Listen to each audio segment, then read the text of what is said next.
Hi, good evening, everyone. My name is Dr. Joanna Sanchez Charles, and I will be introducing the panel for TF-CBT, also known as Trauma Focused Cognitive Behavioral Therapy.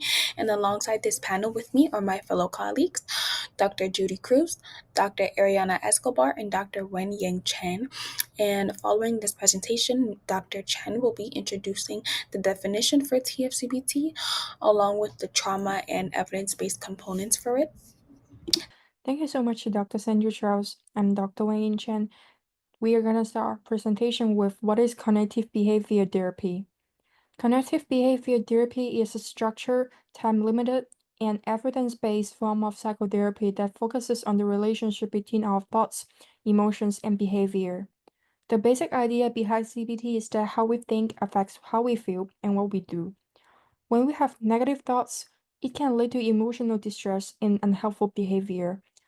But if we can learn to recognize and reframe those thoughts, we can start to feel better and act in healthier ways. CBT is goal oriented, which means that the therapist and client work together to set specific goals and track progress. It is also short term. Most CBT treatment plans last around 8 to 20 sessions, depending on the individual's needs. It has been shown that CBT is highly effective for a wide range of conditions, including anxiety, depression, PTSD, and more. Part of why CBT is so widely used is because it teaches practical coping skill and problem-solving strategy that client can apply in everyday life. Here is a simple example that shows how the CBT model works. A student may think I failed a test, which means I'm stupid. That thoughts leads them to feel hopeless or shame, and because of that feeling, they might give up trying. In CBT, we work with the client to help them recognize that negative thought pattern, challenge whether it's actually true, and replace it with something more balanced like, I didn't do well on this test, but that doesn't mean I'm stupid. I can study more next time. This process not only improves moods, but also encourage more helpful behavior like continuing to study or asking for help. Trauma-focused cognitive behavior therapy is specifically adapted from CBT that designed specifically for children and adolescents who have experienced trauma. Unlike traditional CBT, TF-CBT integrates trauma-sensitive strategy into the therapy process. That means it not only addresses the child's thoughts, emotion, and behavior, but also takes into account in the impact of trauma, whether it is from abuse, loss, violence, or any other overwhelming experience. One of the key goals of TF-CBT is to help children and teens process this traumatic experience in a safe and supportive environment. Many of them may have been avoiding thinking about what happened or may have overwhelmed by strong emotions like fear, shame, or anger. TF-CBT provides tools to begin work through those feelings at a pace that feel manageable. In addition, to reduce trauma-related symptoms like anxiety, nightmare, or emotional numbing, TF-CBT also teaches healthy coping skills that includes techniques for relaxation, identifying and expressing emotions, and replace negative thoughts with more balanced, realistic. Caregiver are also included in the treatment process because their support plays a huge role in child's recovery. TF-CBT helps caregiver understand trauma, learn how to respond supportively, and addresses their own emotional response as well. Typically, TF-CBT is delivered in weekly section, usually 1 hour each for about 3 to 6 months. And while that might sound brief, it has been shown that to be highly effective even in as few as 12 sections. It is structured, it is focused, and it works. As this core, you can think of TF-CBT as traditional CBT, but enhanced with trauma-sensitive modification that makes it more responsive to the complex needs of children and families dealing with trauma.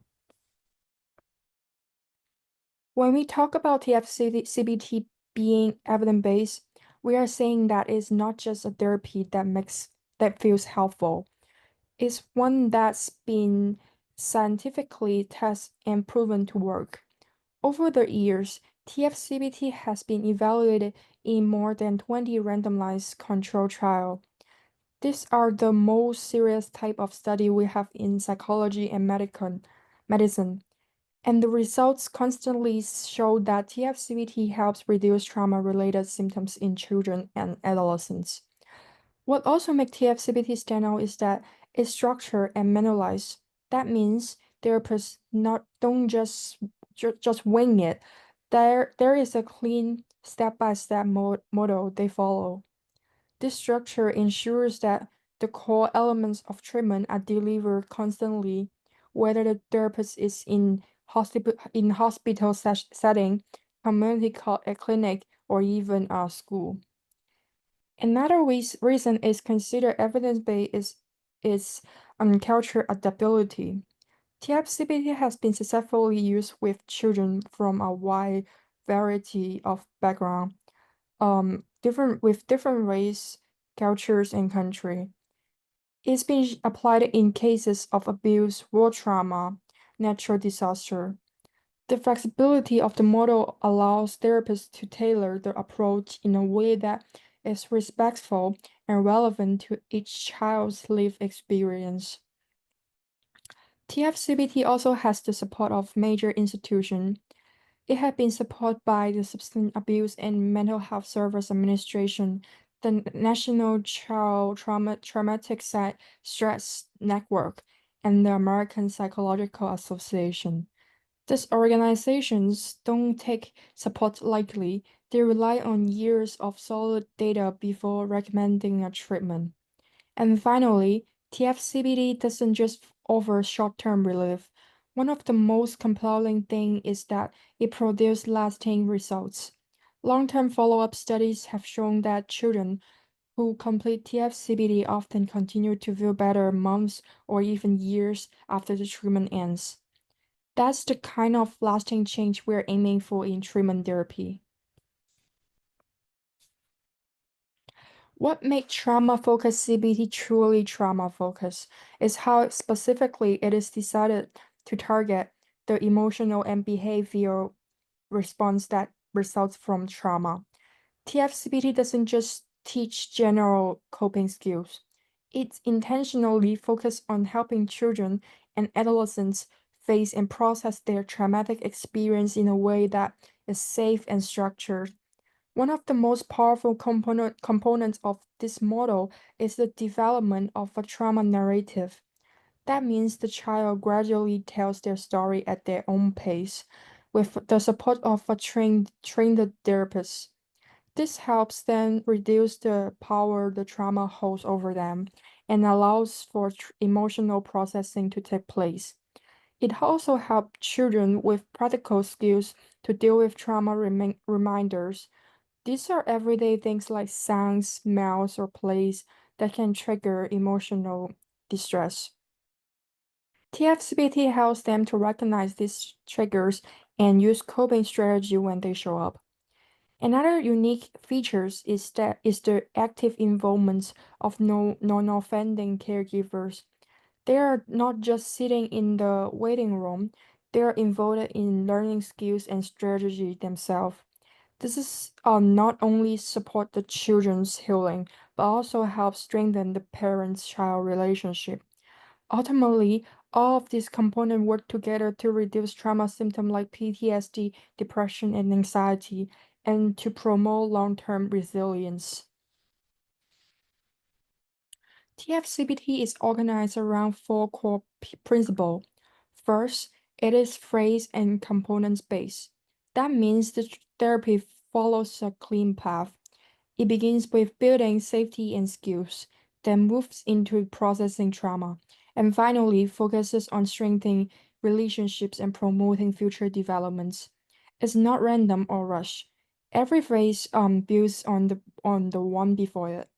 Second, is a strong emphasis on the order and proportional of this phrase. Not every child will need equal time in each phrase, but the sequence still matters. For example, if a child doesn't feel safe or emotionally regulated, we don't jump into trauma for processing yet. The therapist adjusts the pace based on the child's needs. The TF-CBT use gradual exposure throughout treatment, rather than avoiding trauma-related thought and feelings, which is common after trauma. This model helps the child gently face and process them over time. This reduces avoidance. This reduces avoidance and allow healing to happen in a manageable and a supported way. And finally, caregiver influence is key. TFCBT doesn't just treat the child in isolation. It integrally includes parents or other non-offending caregivers in the process. This helps the child feel supported at home and allows caregiver to build their own understanding, improving communication and reinforce the skills learned in therapy. In this slides, we're going to look at some of the core components that are actually practices in TFCBT sections. Um, We start with psychoeducation. This involves helping both the child and their caregiver understand trauma and its effects. We normalize trauma responses, so if a child is having nightmare or avoids current a certain reminders, we will help them understand that those are common reactions, not signs that something is wrong with them. We also explain how thoughts, feelings, and behavior are connected, which gives client a new sense of control over their emotional world. Next, we move into relaxation techniques. These are super important because trauma often leaves people in a heightened state of arousal. So we teach tools like deep breathing or progressive muscle relaxation. We practice these skills both in and out of section to help them become second nature. This phrase also include helping client learn to identify their feelings accurately, which can be especially hard when if they have been avoiding emotions for a long time. Then we have affective regulation. This is all about emotional coping. We work with client and on naming their emotions, real, make them really able to say, I feel sad, I feel scared, and then introduce coping strategy for when those feeling becomes overwhelming. The goal is to give them tools they can use in real life moments, not just the therapy home. And now we have cognitive coping.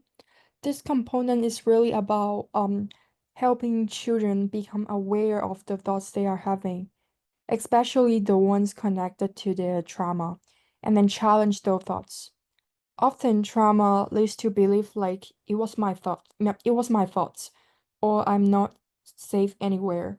TFCBT helps clients examine the truth of those thoughts and reframe them in a more realistic and empowered way. We also reinforce the link between thoughts, feelings, and behavior, which gives kids insights into how changing one elements, like thoughts, can shift how they feel and act. This part of therapy also builds emotional awareness and problem-solving skills, so children feel more helpful to handle challenges in everyday life.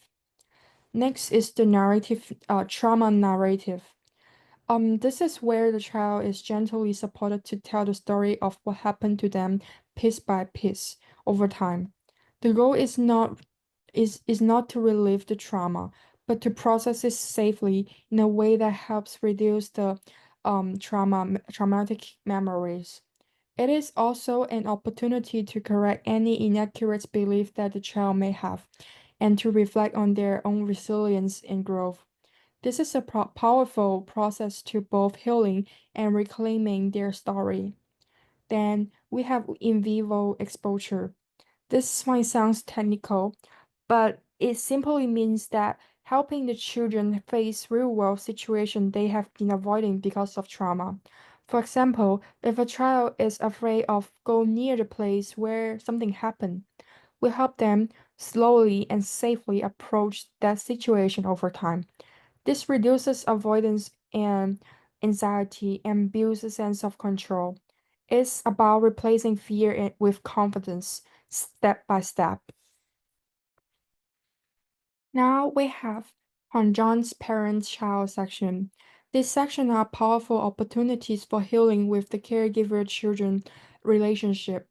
One of the goal here is to build open and supportive communication between the child and their caregiver. In many cases, trauma may have caused emotional distance or silence, and this structured time together help bridge the gap. Importantly, the child may choose to share parts of their trauma narrative with their caregiver during the section. With the therapist guiding the process, this is not only supports the child's healing but also reinforce parenting skills like active listening, validation, and encouragement. Next is the enhancing safety components. This is especially important when working with children who have experienced abuse, neglect, or dangerous environments. Therapists teach strategy to reduce the risk of re-victimization, such as setting healthy boundaries, recognizing unsafe situations, and use communication. The goal here is giving children and caregivers to help to keep themselves physically and emotionally safe moving forward. Finally, we have future developments, which is a hopeful and forward-looking phrase. After so much emotional work, it is important for children to look ahead. This part helps them identify their personal goal, strengths, and dream. It reinforces all the coping strategy they have learned throughout treatment and helps them recognize how much they have grown. By emphasizing resilience and confidence, TFCT ends with the feeling that they are stepping into a stronger, safer version of themselves. So now we have Dr. Central Charles to introduce what is the origin of TF-CBT. Thank you. Thank you so much, Dr. Chen, for your informative presentation. Now we'll be moving on to the origins of TF-CBT and how it started. So, TF-CBT started as a trauma focused cognitive behavioral therapy that is evidence based along with component based form of treatment that prioritizes a wide range of traumas in hopes of adjusting emotional and behavioral responses following the trauma. And these are just some following areas that it specifically specifies on. For example, helping a child with their coping skills, relaxation skills, controlling one's emotions, and cognitive coping skills. And here, these are the three developers for TF-CBT: Judith A. Cohen, Esther Deblinger, and Anthony P. Marino. And an interesting fact I found about them was that outside of their positions as psychiatric and psychologists, they're also board and chair members. So I just thought that was something interesting to share with the class. And moving on to how did TFCBT develop? TFCBT developed with its original studies focusing on child sexual abuse, also known as CSA. And this is a very important aspect to target on because not only are children's coping skills, relaxation skills, controlling one's emotions, and cognitive coping skills important, but as well as the long psychosocial impacts of sexual abuse. And here in this image, it states that 1 in 3 girls and 1 in 5 boys in the United States are sexually abused before the age of 18. And additionally, in regarding to statistics, it was found that about 90% of child sexual abuse is conducted by someone trusted by the child or the child's family members. So therefore, TFCBT was designed in forms of not only helping the parent, but the child as well with dealing with feelings such as shame, guilt, negative cognition towards their emotions and processing and just overall the trauma. Now, moving on to its target population along with the original design for TFCBT. So, as mentioned, it was for the psychosocial impact of child sexual abuse. However, it was for the age ranges of children and adolescents from the age ranges of 3 to 18, and this form of therapy is meant to work alongside with non-offending parents. So this means that in a typical TFCBT session, it includes the parent and child, and this is because not only in terms of helping the child learn to better cope with their emotions and the symptoms that they are facing, but as well help the parents learn important parenting skills and just ways to better help their children. And in regarding to thoughts on TF-CBT branching out, one thing I found interesting was that although TF-CBT was targeted for a specific population, the developers were okay with the fact that this form of therapy could be branched out in terms of helping not only children but adults once they reach of age in terms of processing certain traumas. And later on in the following slides, we will go into that. However, we will now be going into the original studies that the developers created. So this was actually something that I really liked that they did, was that not only were they implementing a new form of therapy in the field, but they were actively engaging, and this was done through the individual studies that they conducted. So Deblinger, one of the developers for TF-CBT, had conducted a preliminary empirical evolution. So it's kind of like a baseline period in a sense, just to see how a child's symptoms might progress or decrease. And it did show significant symptoms improvements pre to post treatment. However, the results specifically specified that children's PTSD, depression, and behavioral symptoms improved significantly. And so when she had done further research to enhance on this, she had conducted four treatment conditions. So one, the full TF-CBT model, including the parent and child. Two, child-only TF-CBT, so this is a session where the parent is not involved. Three, parent-only TF-CBT intervention, in which the parents are taught to serve as the child's therapeutic agent, so similar to the first panel that we had in regards to how can certain therapists and psychologists help the parent when dealing and interacting with their child and the symptoms that they are facing, as well as a community treatment comparison approach. And for those who don't know, a community treatment comparison condition, my apologies, is a form of treatment that a child can receive at let's say at a community service, so for example a mental health clinic or a family doctor. And in the study that Deblinder conducted, it found significant improvements in the full TF-CBT model. So for example, my apologies, parents assigned to TF-CBT group program showed significant, and it was found that including the full TF-CBT model includes significant improvements. For example, both the parent and child showed significant decrease in PTSD symptoms in comparison to children who were not active in TF-CBT due to parent-only sessions or community comparison. As well, parents who actively participated in the evidence-based treatment, it was found that they showed greater improvements in parenting practices, and the children exhibited significantly greater reductions in externalizing behavior problems, as well as depression compared to conditions in which the parents did not participate in TF-CBT. So not only in terms of the mental health symptoms they may be facing, but in terms of just helping the parents provide more support for the children. And not only in terms of this individual study that Deblinder conducted, they also did a 2-year follow-up to just see the full effectiveness of TF-CBT. And it was found that parents assigned to the TF-CBT group program showed significant improvements with respect to parental abuse, civic distress, compared to those assigned to the support group, which is the one that you receive at the community service, as well as children assigned to the TF-CBT group program showed greater improvements in respect to their body safety skills and knowledge compared to those assigned to educational/support programs. Now, moving forward, we'll be going on to the studies that the two other developers conducted, Cohen and Mandarin. So for this, they did two different subjects. So the first one was the preschool children from age ranges to 3 to 6, as well as school age children from age ranges 7 to 14. And it was found that in the preschool population for children, when randomly assigned to TF-CBT, preschool children showed significant greater symptom improvements with respect to internalizing symptoms as well as generalized behavioral problems as compared to those children assigned to the non-directive supportive counseling condition.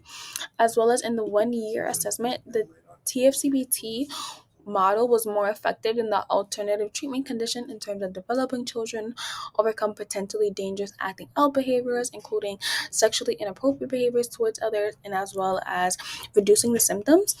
Whereas the school age children from the age ranges of 7 to 14, when randomly assigned to the TF-CBT in the aftermath of CSA, children exhibited significantly greater improvements with respect to depression, anxiety, sexual problems, and dissociation at the 6 months follow up as compared to children assigned to the non directive supportive therapy condition.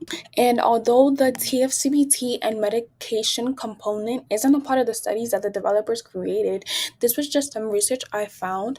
So, according to Singh and Sab- Sadabi, Sertraline is a medication used to manage and treat major depressive disorder, obsessive compulsive disorder, panic disorder, post traumatic stress disorder, premenstrual dysphoric disorder, and social anxiety disorder. So, this is just a form of medication that helps in terms of reducing the following mental health symptoms.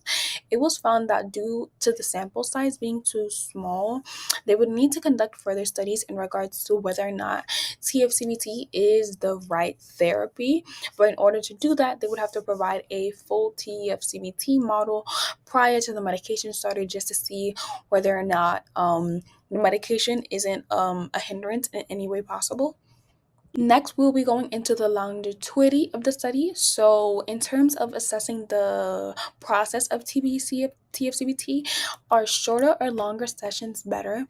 So, it was found that young children from age ranges of 4 to 11 who had experienced child sexual abuse within an 8 to 16 TFCBT session, the results of this study indicated that a longer course of treatment specified Specifically, 16 sessions had a greater priority, and so this meant that in terms of skill building, parent child relationship was improved, as well as helping the children overcome externalizing behavior problems. And in addition to this, similar to the panel of Kidnet and how they had mentioned trauma narrative component, this trauma narrative component for TFCBT is an engaging form of storytelling that focuses on the child recalling the events of their traumatic event just through their lens and their perspective. So through conducting this approach, it helps in terms of emotional processing and reflection. And it was found that in comparison to the 8-week TFCBT session, it helped them overcome abuse-related fear and general anxiety, and as well as many children reported that the trauma narrative component was a helpful tool for them in terms of just a way of processing the trauma and just a way of letting go of that. And here in these slides are just the conclusions of the previous information I have provided and just the individual studies that the developers created and how overall TFCBT is an effective therapy approach for children and adolescents. Next, we'll be going into how it's expanded. So, as mentioned, TFCBT, its target population was for child sexual abuse, but we're going to see as to how this has expanded.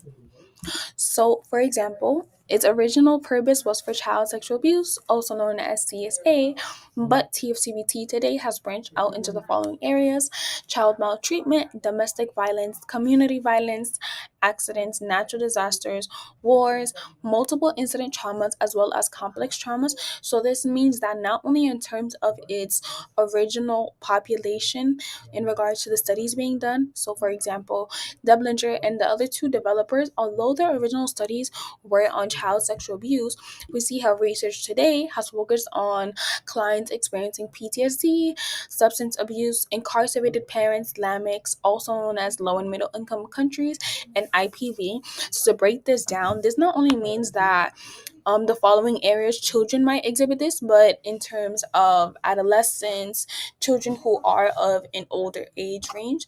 So, for example, a way to better understand this is how can children benefit from TFCBT if they have one or two parents that are incarcerated. So therefore using the community comparison model and or using the full TFCBT model with the parent, but let's say in the example of using a caregiver or another relative in the family.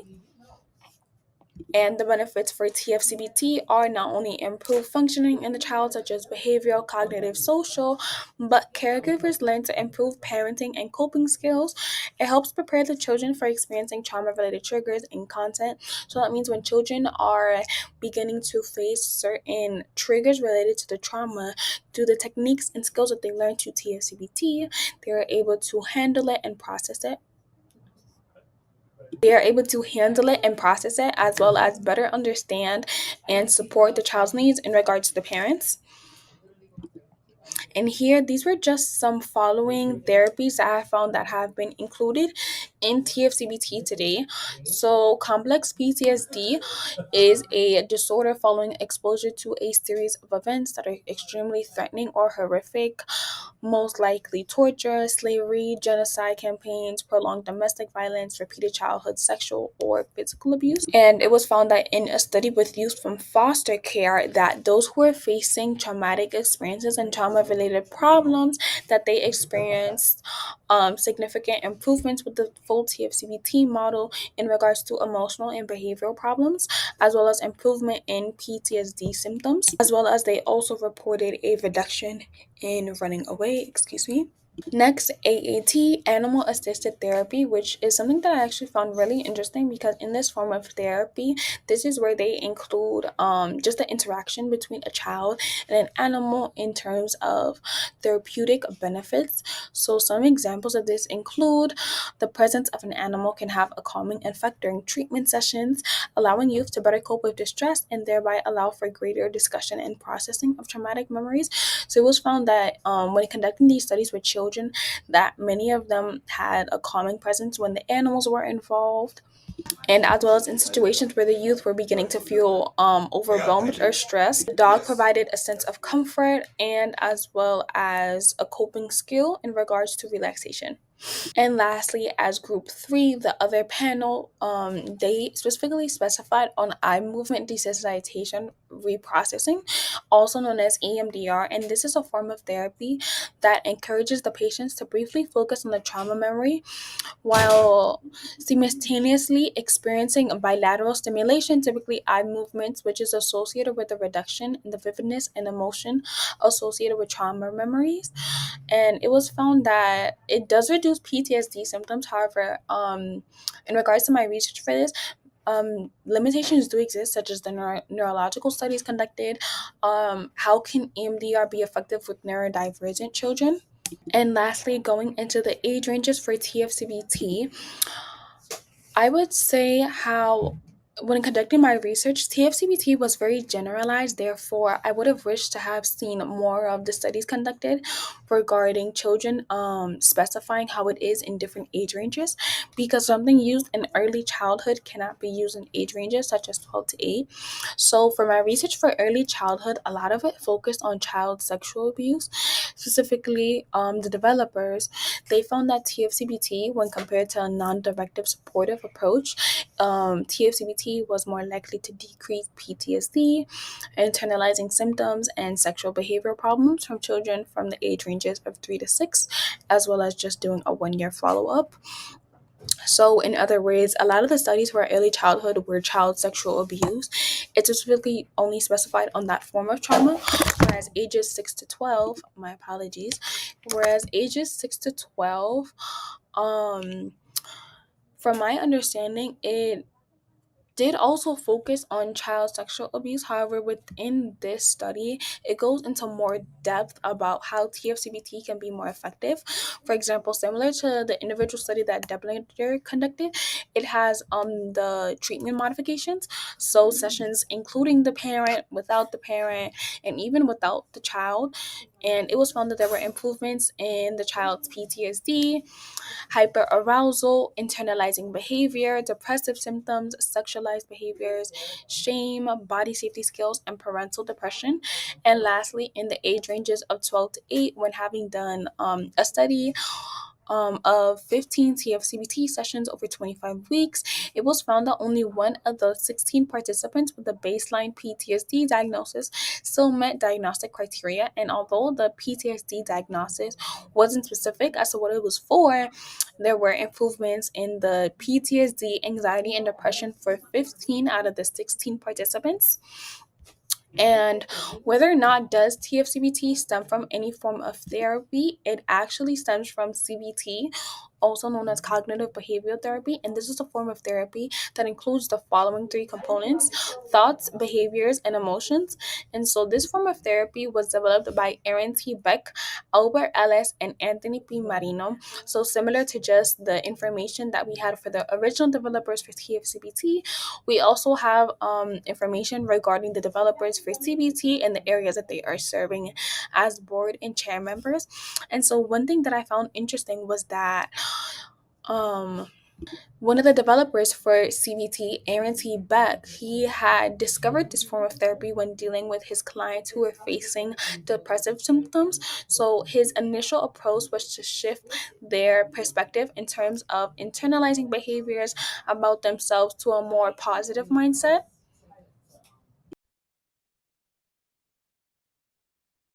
And now we'll be watching a quick 20-second video in regards to how does CFTBT work and the components behind it.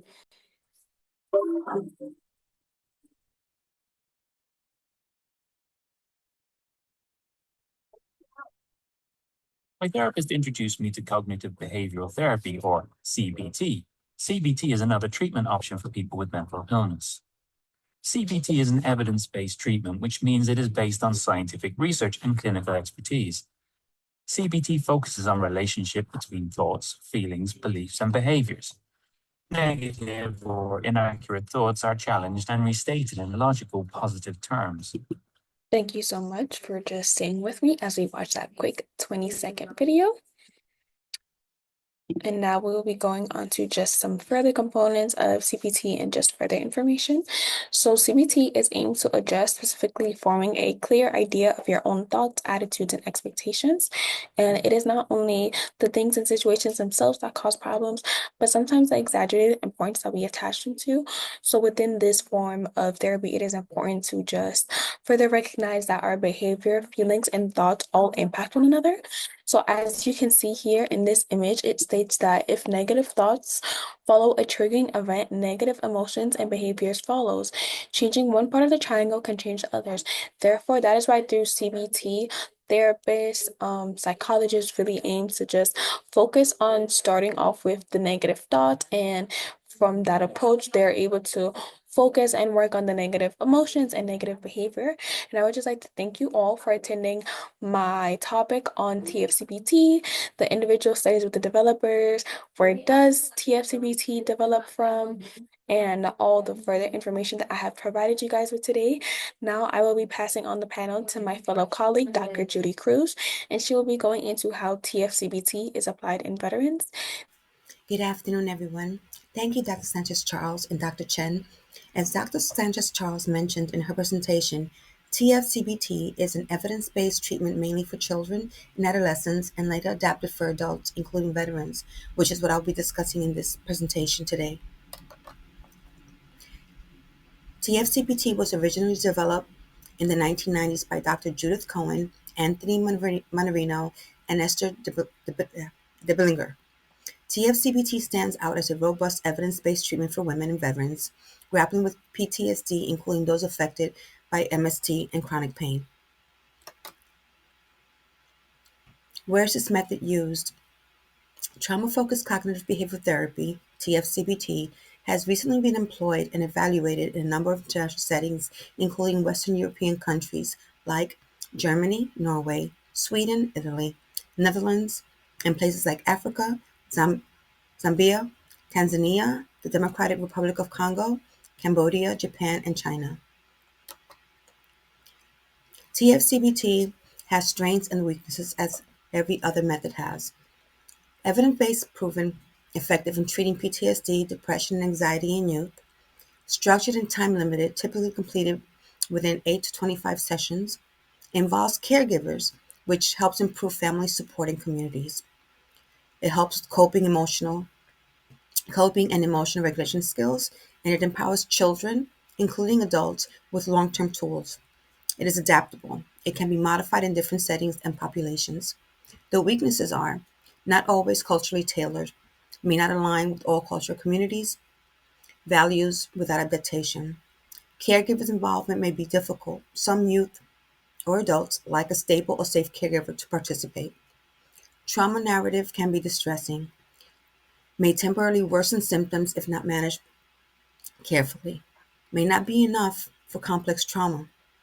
Youth or adults with chronic or multiple traumas may need additional support, and it requires specialized training. Not all therapists are trained or certified to deliver TF-CBT. And it's very important that as a counselor, you remember your scope of practice, and it is dangerous to practice something that you're not aware of and you do not know what can happen. As you can see, there's three women here. These are all veterans, and as you can note, they are all different. Diversity is very important, and cultural backgrounds are very important as well. Let's discuss what military sexual trauma is. MST again. Military sexual trauma, or MST, is a term used by the VA to refer to experiences of sexual assault or sexual harassment experienced during military service. There are examples. The examples include being pressured into sexual activities, such as with threats of negative treatment if you refuse to cooperate, or promises of better treatment in exchange for sex. Sexual contact or activities without your consent, including when you are asleep, being overpowered, or physically forced to have sex, or touching or grabbing in a sexual way that made you uncomfortable, including during hazing experiences, comments about your body or sexual that you found threatening, sexual advances that you found threatening. How does how TF-CBT works for women with MST? We'll discuss psychoeducation, which is women learn about common trauma reactions, including PTSD, anxiety, and shame. Understanding MST as a trauma helps reduce self-blame and the stigmas that come with it. There's relaxation and coping skills. Clients are taught tools for managing psychological arousal, such as deep breathing or mindfulness. Skills help reduce hypervigilance and improve emotion regulation. Effective expression and regulation. TF-CBT encourages safe expression of emotions tied to MST, some of which are anger, sadness, or guilt. It helps women identify and challenge negative emotional responses rooted in trauma. Cognitive coping and processing. Structured, time sensitive, the structured goal focused nature of the TF-CBT, typically between 12 and 25 sessions, appeals to many veterans who prefer clear, time bound treatments rather than open ended therapy. Survivors learn to recognize and frame unhelpful thoughts, such as, "it was my fault," into more accurate and empowering beliefs. This addresses distorted cognitions often tied to MST and military cultures. For example, fear of not being believed, trauma. Narrative development. This addresses distorted cognitions often tied to MST and military culture. Fear of not being believed, trauma narrative development. Women construct and process a detailed account of the traumatic events. Sharing the traumatic events, the narrative, with the therapist promotes desensitization and cognitive restructuring. In vivo exposure. This is when clients gradually confront trauma reminders they may be avoiding, such as military uniforms, locations. It reduces avoidance behavior and it increases sense of safety and control. Enhancing safety and future development. The therapist works with the client on safety planning, assertiveness, and setting boundaries. Empowers women to reclaim autonomy and prepare for healthy relationships and environments post trauma. Unique considerations for MST survivors. Trust and control. Many women with MST struggle with institutional betrayal and a loss of control. TF-CBT emphasizes collaborative treatment and client autonomy. Gender sensitive approach. Therapists may adapt the language, pacing, and focus to address gender specific issues such as military sexism, fear of retaliation. Co occurring issues TF-CBT can be modified to address comorbidities like depression, substance use, or complex PTSD. Empirical support. Research shows that TF-CBT can reduce PTSD symptoms in MST survivors, though adaptations are often needed for adults populations. TF-CBT was originally developed for children. However, studies have found that when tailored for adults and MST-specific contexts, TF-CBT is effective in reducing trauma-related symptoms, improving mood and functioning, helping survivors regain a sense of control and meaning. There are several methods of intervention that you can use with TF-CBT, and we will talk about a few of them. One is the conveyor belt. The conveyor belt, when applied to women veterans who have experienced military sexual trauma, the conveyor belt uniqueness could work in several different ways. Usually refers to a structured progressive method where individuals briefly touch on the distressing memories or emotions, then move along, getting stuck in any one moment. It helps build tolerance to trauma memories, reduce avoidance, and create a sense of emotional pacing. Control exposure. MST survivors often have overwhelming intrusive memories. In a conveyor belt setup, they could practice bringing up memories or feelings in a small manageable doses, which can gradually desensitize them without overwhelming them.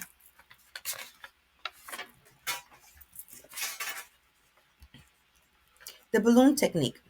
Balloon activities like writing worries or traumas on balloons and releasing them, or popping balloons to symbolize letting go, are sometimes used informally by individual therapists as therapeutic metaphors. Explain the metaphor. The metaphor is your mind is like a dresser with many drawers. Each drawer holds a different kind of thought, memory, and feeling.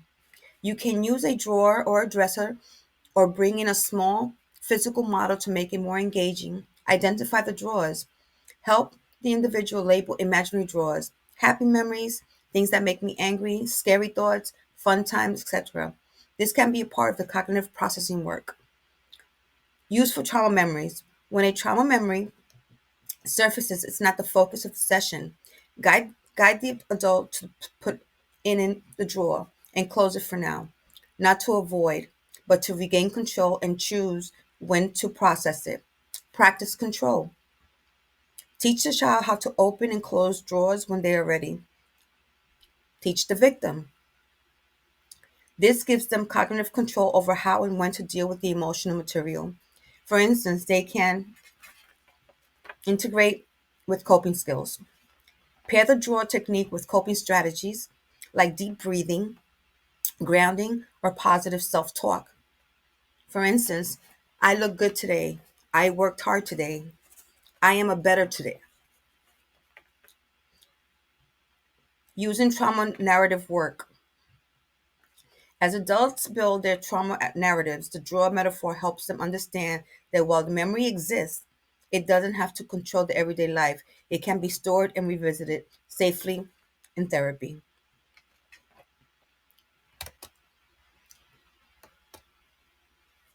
Recent findings on TF-CBT.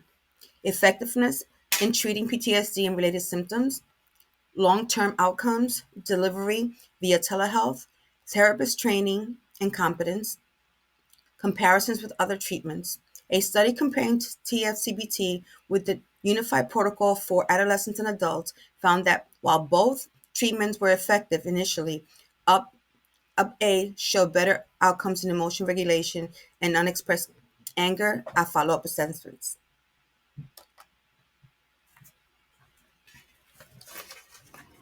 The effectiveness of treating PTSD and related symptoms. A meta a meta-analysis focusing on maltreatment reported large effect sizes for post-traumatic growth and emotional management, with moderate to large effects for PTSD and depression. The effectiveness was particularly notable in older children and adults. Long-term outcomes. A study assessing the stability of treatment effects found that TF-CBT's benefits on PTSD, depression, anxiety, P- MST, and grief symptoms were maintained at a 12-month follow-up.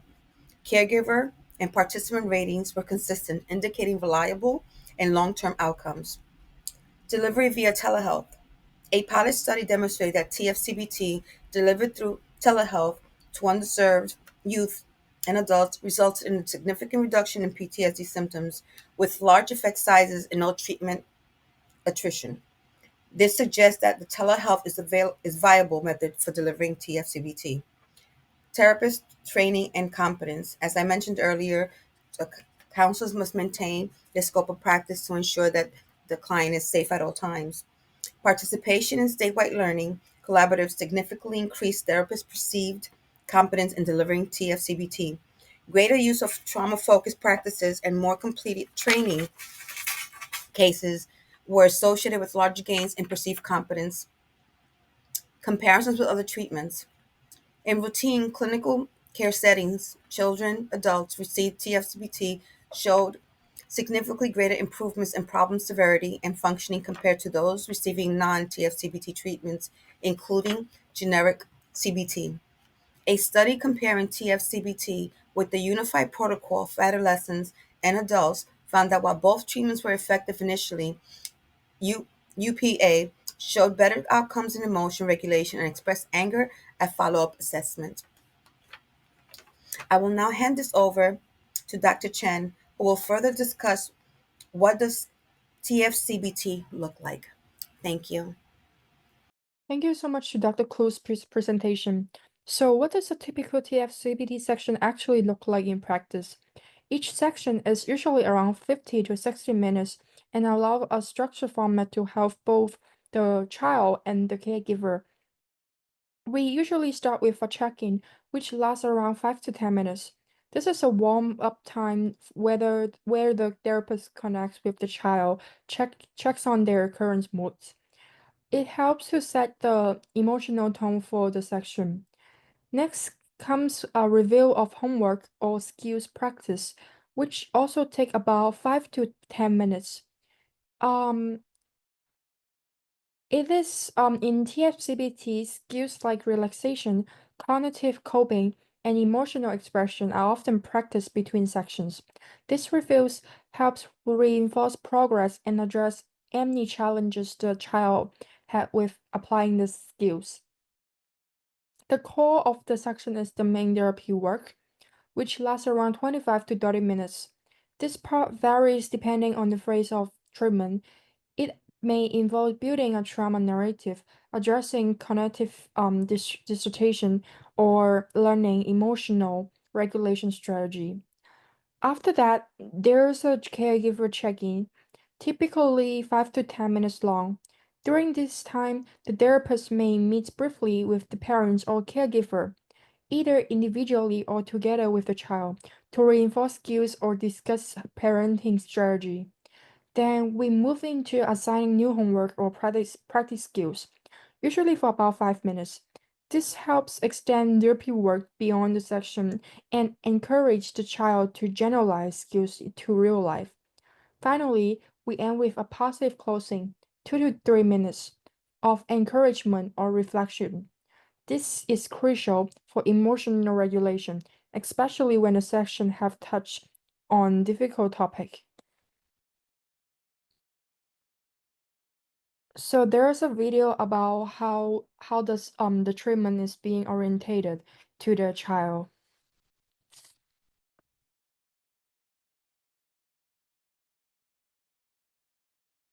And I want to spend some time today talking with you about car accidents. Okay. I know this might be a little scary for you because I know about a month ago you were in a car accident. Yes, I was. But one of the things that I want to do in therapy is talk about car accidents so that you can feel less scared and maybe learn more about your thoughts and feelings that you're having about the car accident. So first I want to know, how many times have you ridden in a car in your whole life? About a million About a times. million times, exactly right. Out of all these millions of times, how many accidents have you had? One. So you're telling me that you've ridden in the car lots of times and not had an accident, and you've ridden in the car once and had an accident. Okay. I understand that that one accident is really scary, but what I want to work on in therapy is having you remember all those times that you rode in a car and you didn't have an accident and you had a good experience with it.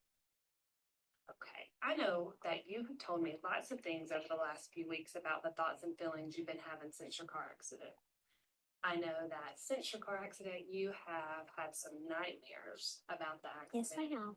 and that you spend a lot of time thinking about the accident, even when you don't want to. I also know that since the accident, you told me you've been sort of more nervous about riding in cars and that you've had trouble falling asleep and that sometimes you've even had difficulty concentrating in school. One of the things I want to work on in therapy with you is teaching you some skills to help you handle those kind of feelings, the nervousness and the trouble concentrating. I'm going to teach you how to relax by using deep breathing and doing progressive muscle relaxation. These are all skills that you're going to learn in therapy. Okay. Okay. I also know that you told me that since you had the car accident, you don't want to ride in cars at all. Is that right? Yes, it is. And you also said that you don't like to even hear horns, you don't like to hear tires screeching, you don't even like to see cars right now because you're pretty scared of them. Mm-hmm. That's pretty normal. We're all pretty scared when we've been in a bad accident. And one of the things that I want us to do in therapy is talk so much about this car accident that you get bored with talking about it so that you can learn to ride in cars again and not feel so scared. You know why? Because you can't go your whole life without riding in cars, can you? You'd miss out on a lot of positive things, wouldn't you? Yes, I would. What kind of things would you not be able to do if you didn't ride in the car? Well, I mean, I couldn't go to school. Couldn't go to school, exactly. What else? Um, I couldn't get in places. And you couldn't, I remember earlier you told me you like to go to Chuck E. Cheese. Yes, I do. You couldn't go to Chuck E. Cheese anymore if you couldn't ride in the car, could you? So I want to work with you on these things so that riding in a car and talking about a car and thinking about a car isn't scary for you. Okay. So apparently, the video have shown us that the environment of the therapy would be safe, and then the therapist in the video was trying to tell that trying to do the psychoeducation, which tell the trying to normalize the child's feeling about the accident she happened, and also tell that she's gonna teach her some skills to overcome the feeling. And so we have individual section and caregiver section in TF-CBT. In the individual section, the therapist works directly with the child. This section are decided to focuses on the child's own trauma experience, helping them identify and experience difficult emotions in a safe environment. It is where they learn coping skills like deep breath, relaxation, and coping processing tools to help them manage overwhelming feelings and reframe negative thoughts. One of the most important parts of this section is building the trauma narrative. The child is invited to share their trauma story gradually and only at a pace that feels comfortable to them. This helps reduce the emotional intensity of the memory over time. And most importantly, it is helping them to regain a sense of control. The individual sections are also key in fostering trust between the therapist and the child. The sense of safety is essential, especially when working through painful memories. On the other side, we have caregiver section, which are just as essential. This focus on helping parents or caregiver to support their child's healing process at home. Caregivers are taught how to model the same healthy coping strategy the child is learning, which helps create constancy and safety outside the therapy room. As the child works through their trauma narrative, caregivers are also prepared emotionally. They are introduced to the trauma content gradually, so they are not caught off guard. This section helped them build parenting confidence and better manage their own emotional reactions, which can be intense when supporting a child through trauma. Ultimately, both types of section promote empowerment and resilience. For the child, this means finding their voice again. For the caregiver, it means become a stronger emotional support. Together, they rebuild connection, and that's what makes TFCBT so powerful. As TFCBT, as TFCBT progresses, one of the most powerful phrases comes toward the end, the conjoined parents and child section. This section brings the caregiver and child together in a safe therapy space, guided by the therapist. It is during this time that the child is often ready to share parts of their trauma narrative directly with the caregiver, something that can be incredibly healing for both. The caregiver's role is to listen, validate, and support. When a child feels heard and believed by someone they trust, it can challenge harmful beliefs like self-blame or shame. At the same time, the therapist helps both the caregiver and child gently correct those cognitive negative thoughts, like believe the trauma was their fault or feeling they should have done something differently.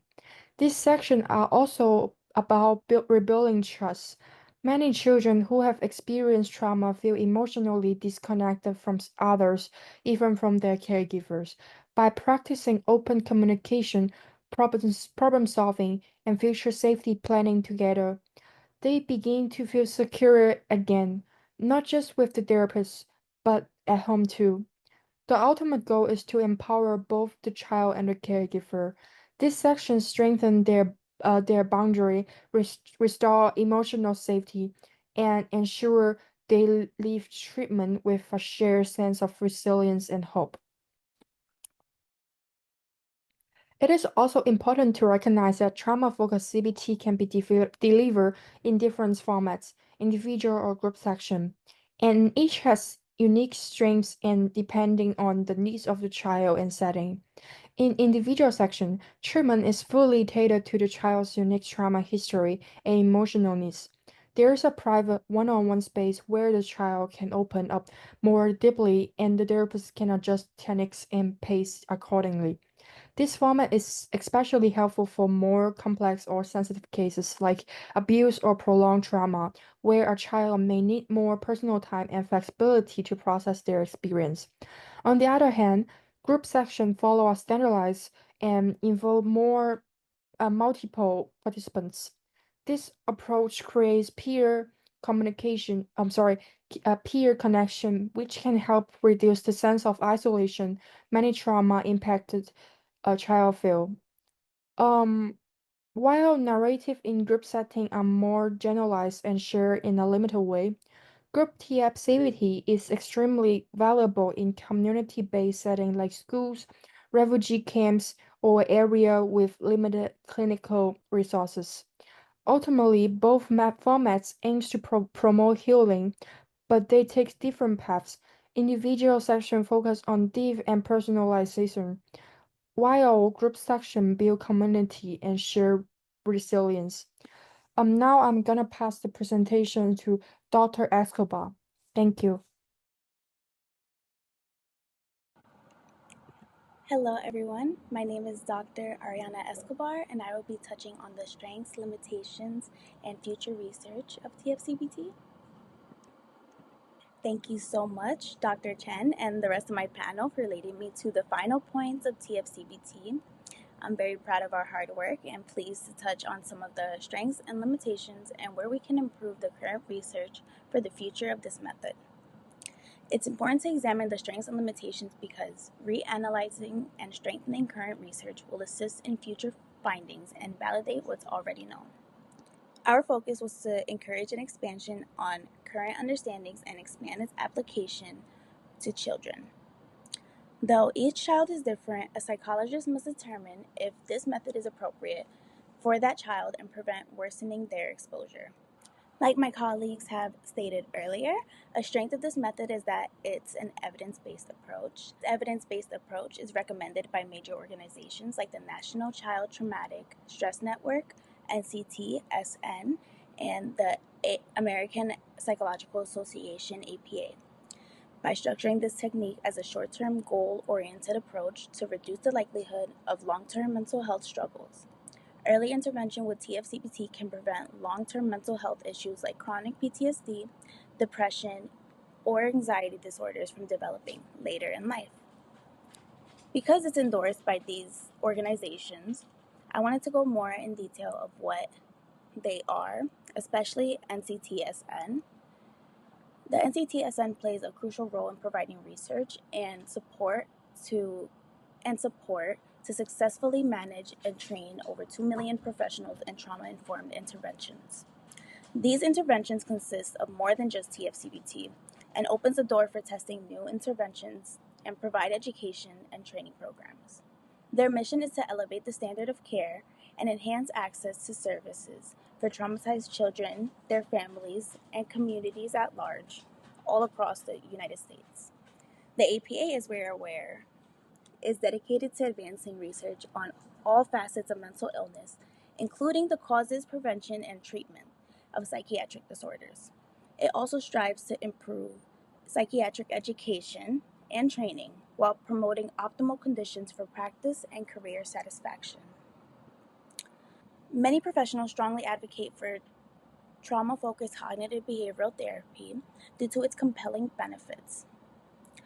This approach stands out because it's cost-effective and is designed to be short-term and goal-oriented, making it highly manageable for therapists and patients. This structured framework significantly diminishes the chances of clients dropping out of therapy and motivating them to remain engaged until they achieve their healing goals.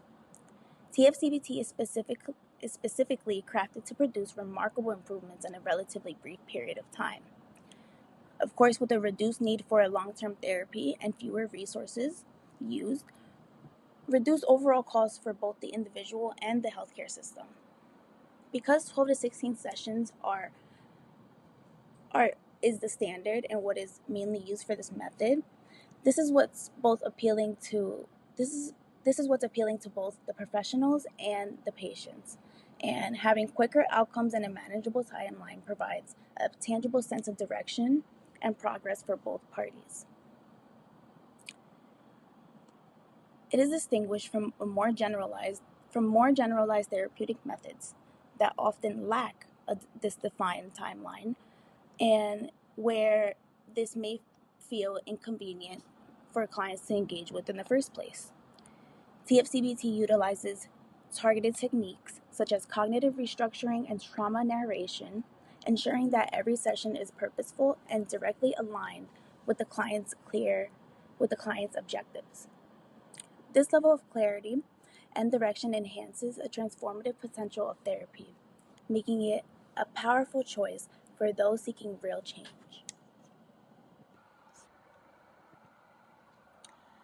It's essential to look at the limitations of TF-CBT and recognize who this method may or may not work for. Because trauma comes in various forms, this may not be suitable for all types of trauma. Discussing and processing traumatic memories can be incredibly overwhelming, and those with a case of complex trauma, this will not be an appropriate technique and instead may have to face a more intensive long-term intervention rather than cognitive resurfacing.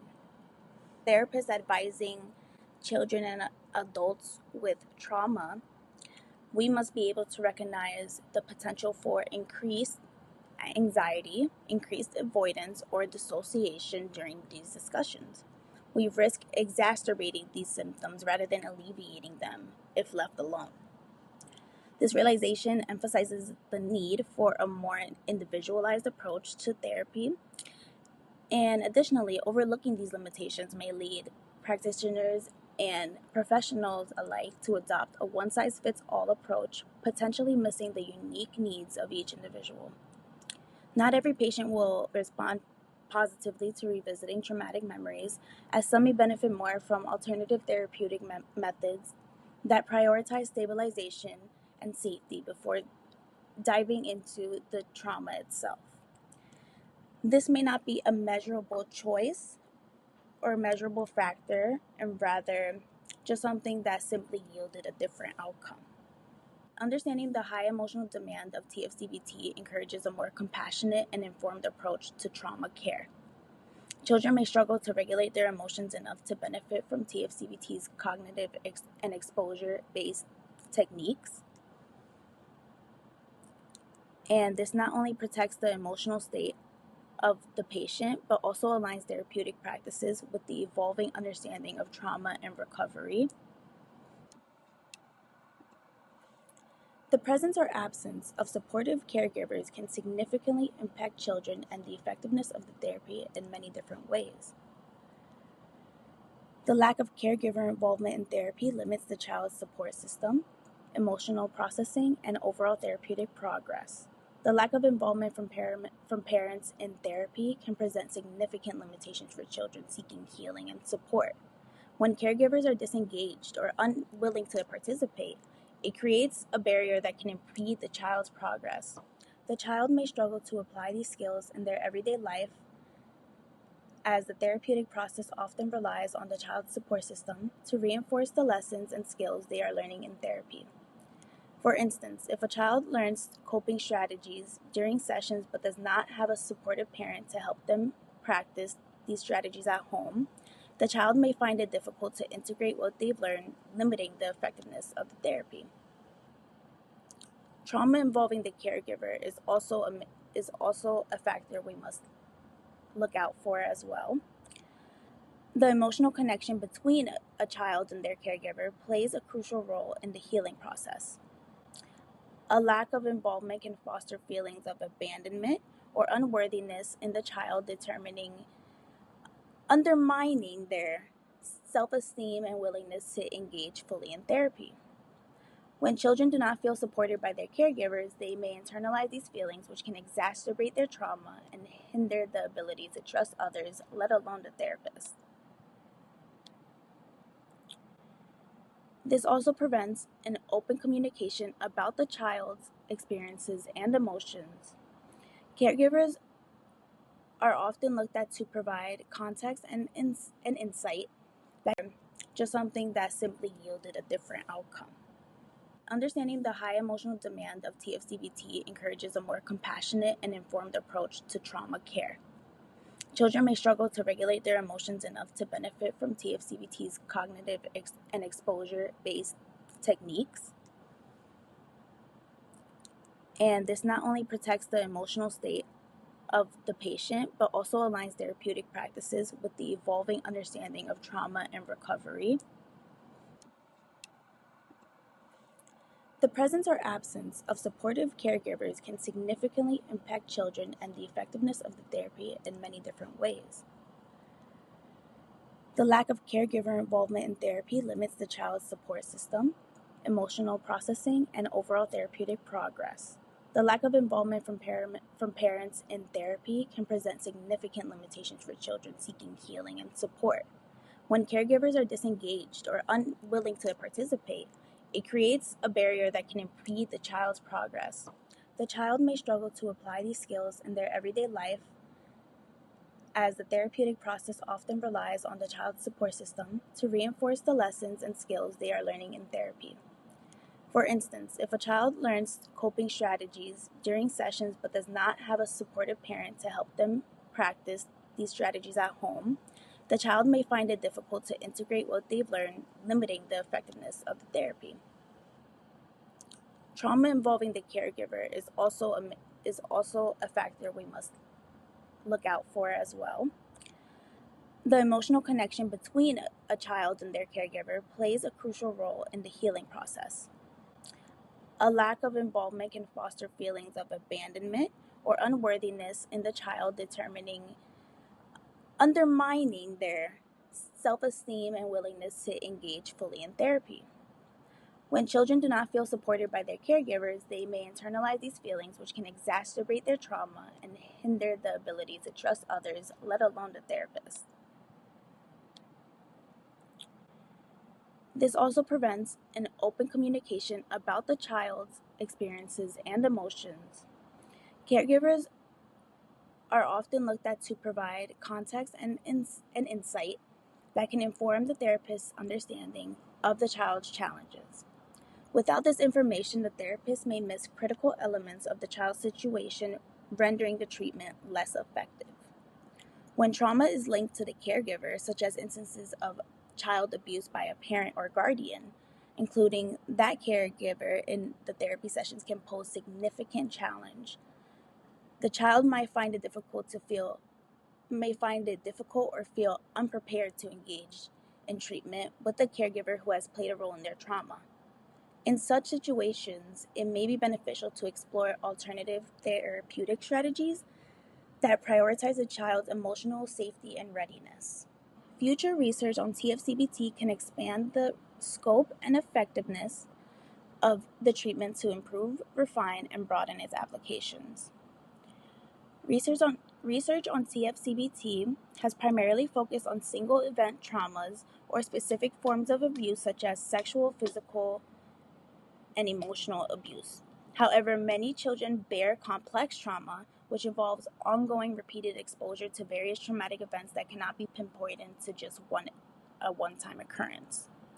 Looking ahead, we must investigate how TF-CBT can be tailored to address issues like chronic trauma, neglect, prolonged exposure to violence, and intergenerational trauma.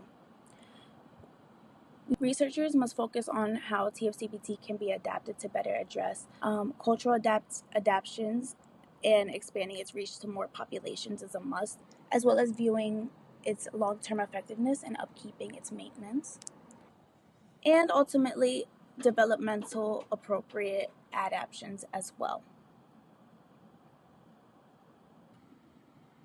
TF-CBT has primarily focused on single event traumas or specific forms of abuse, such as sexual and physical abuse. Many children bear complex traumatic situations, which involves ongoing or repeated exposure to various traumatic events. And looking ahead, we must see how this method can be tailored to address issues such as neglect, prolonged exposure to violence, or chronic trauma. In addition, culturally tailored events are essential, as TF-CBT has primarily emerged from Western cultural frameworks. Future studies should aim to adapt the protocol to ensure it is more culturally sensitive and relevant for diverse populations. This involves understanding cultural beliefs surrounding trauma, culturally dependent emotional expression, and the family dynamics of these populations to enhance the therapy's effectiveness across different contexts. There's a pressing need for follow-up studies, as most of the existing research only touches on the short-term outcomes, focusing on improvements observed within 6 months to a year following therapy should not be the only measured form of its efficacy. Future investigations could benefit from tracking children's progress over the long haul, specifically 5 to 10 years, or even more general throughout their life. This is in order to evaluate the lasting impacts of TF-CBT and uncover any delayed or ongoing issues that might require additional support. And finally, a very important aspect and important improvements that we can make to TF-CBT is adapting it so it is able to incorporate specific age groups or specific ages, particularly those under 6 or those in the age range of 13 to 18. Younger children may respond better to play-based or art-based methods that incorporates TF-CBT's cognitive components. And at the same time, adolescents may focus more on peer relationships or their identity development within their context of trauma, which is a separate focus from what the therapist is trying to make the child understand. We must encourage future research to question what specific therapy components contribute to its effectiveness. We must look into studies across multi-factors and explore how to modify TF-CBT for those with developmental delays, those from different cultural backgrounds, and those with repeated encounters of adverse childhood experiences. We must encourage children's engagement, caregivers' involvement, and as well as analyzing our own therapy techniques to understand how certain beliefs or behaviors can shift during therapy. The importance of continuously reviewing our work and methods cannot be overstated. As dedicated psychologists and future researchers, it's essential to dive deeper into our questions and ask ourselves why, in order to expand our knowledge and better assist others. Thank you for listening to our presentation, and I hope you found it very insightful.